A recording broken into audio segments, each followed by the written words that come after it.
पारंपरिक लोक साहित्य में वैज्ञानिक चेतना।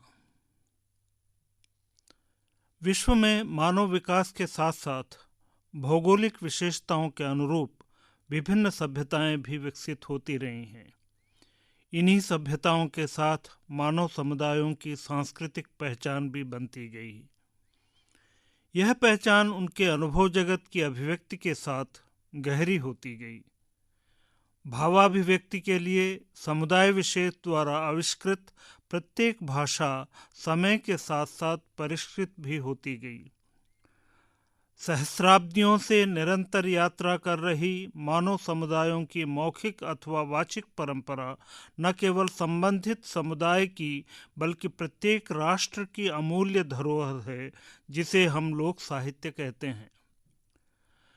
चूंकि पारंपरिक लोक साहित्य लोक के अन्वेषण, अनुभव और अर्जित ज्ञान की संचित निधि है, अतः उसमें लोक की वैज्ञानिक चेतना भी निहित है। लोक शब्द का अर्थ अत्यंत व्यापक है और उसी विस्तार के साथ उसकी मौखिक परंपरा भी। हम यहाँ उदाहरण के रूप में पारंपरिक लोक साहित्य में वैज्ञानिक चेतना के कुछ साक्ष्यों को रेखांकित करने का प्रयास करेंगे। जैसा कि मैंने बताया है, किसी भी मनुष्य अर्थात जन का भावावेग उसकी अपनी ही बोली में अभिव्यक्त होता है। इसी प्रक्रिया में विभिन्न भौगोलिक क्षेत्रों में आबाद मानव समूहों में अलग अलग भाषाएं विकसित हुईं।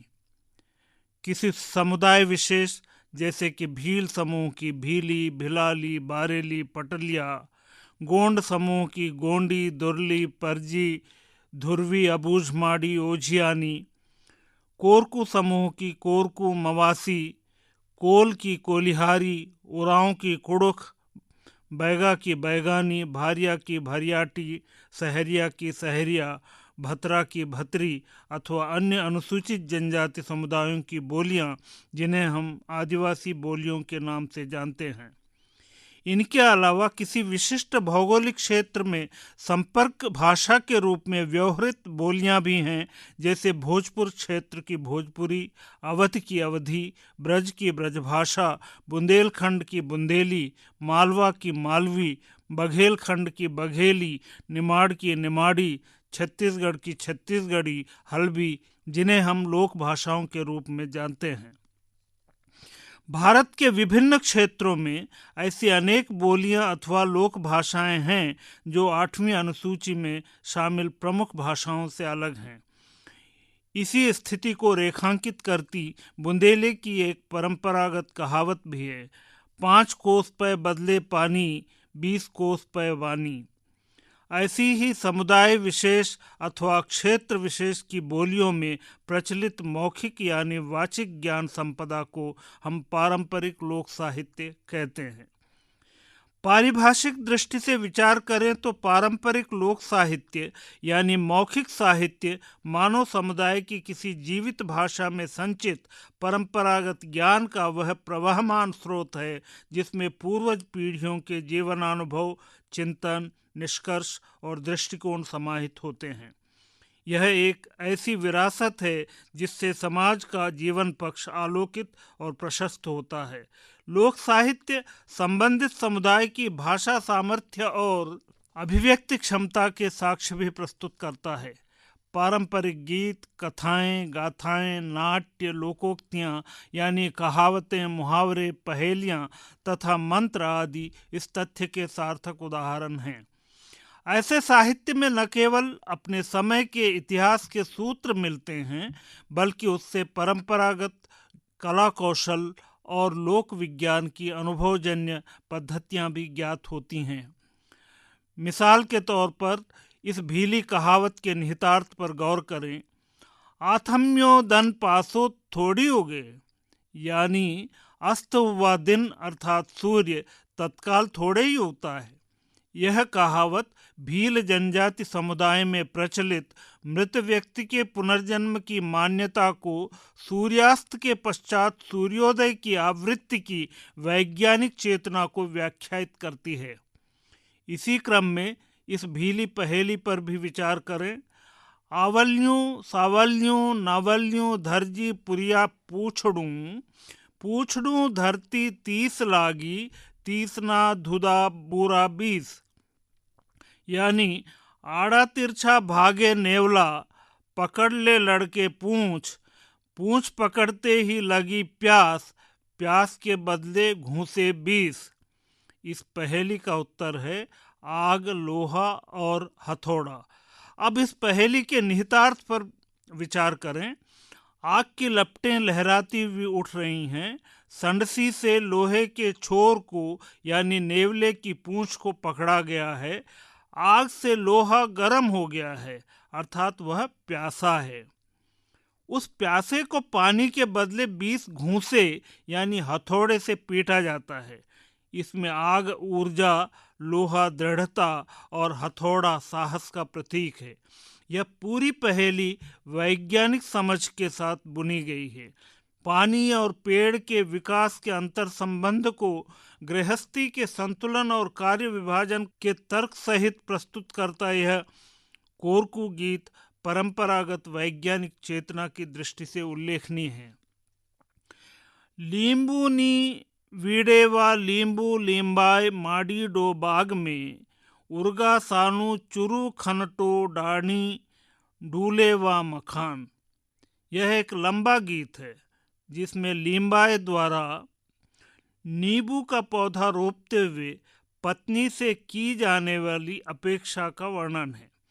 वह कहता है कि पौधा तो रोप रहा है, परंतु पत्नी जब इसे रोज 1 लोटा पानी देगी तब यह बढ़ेगा, फूलेगा, फलेगा। वह नियमित पानी देगी तभी इसमें लगने वाले नींबू तोड़कर खाने लायक होंगे।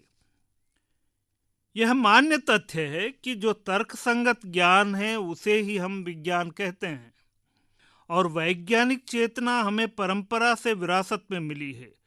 दूध से दही जमाने या दही को बिलोकर मक्खन निकालने और उससे घी बनाने की पद्धति हमें परंपरा से ही मिली है, जो विशुद्ध लोक विज्ञान का उदाहरण है।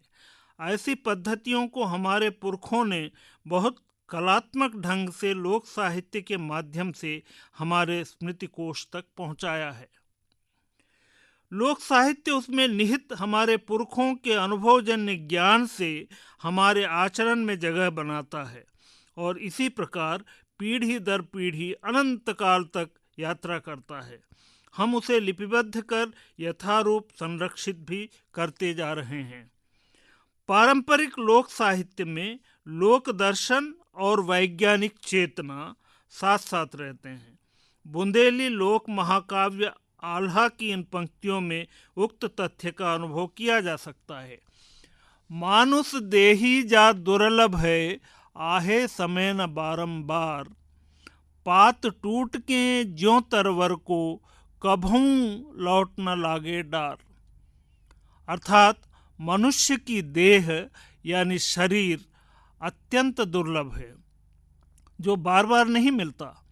ठीक वैसे ही जैसे पेड़ से टूटा हुआ पत्ता दोबारा डाल में नहीं लगता।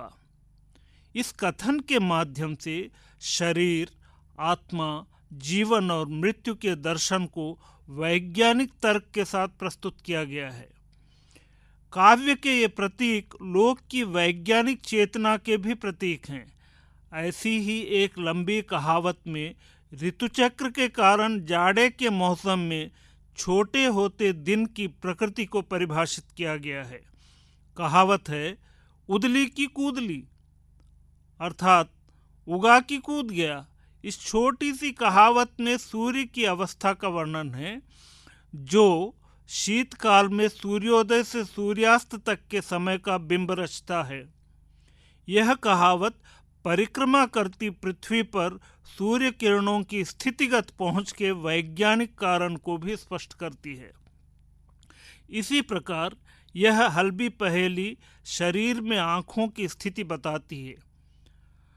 दुई भाई बसलासत, दखा दखीनाई, अर्थात 2 भाई बैठे हैं मगर आपस में देखा देखी नहीं है। आनंद और दुख के भावों को अभिव्यक्त करने का प्रभावी और रागात्मक माध्यम गीत है। पारंपरिक गीतों में प्रसंगवश तत्कालीन मनुष्य की वैज्ञानिक चेतना अंकित है। एक पारंपरिक गोंडी झूमर गीत में अग्नि की खोज और उससे गोंड समुदाय के प्रमुख तीर्थस्थल कोयली कछार यानी ऐतिहासिक कछारगढ़ के जल जाने का प्रसंग मिलता है।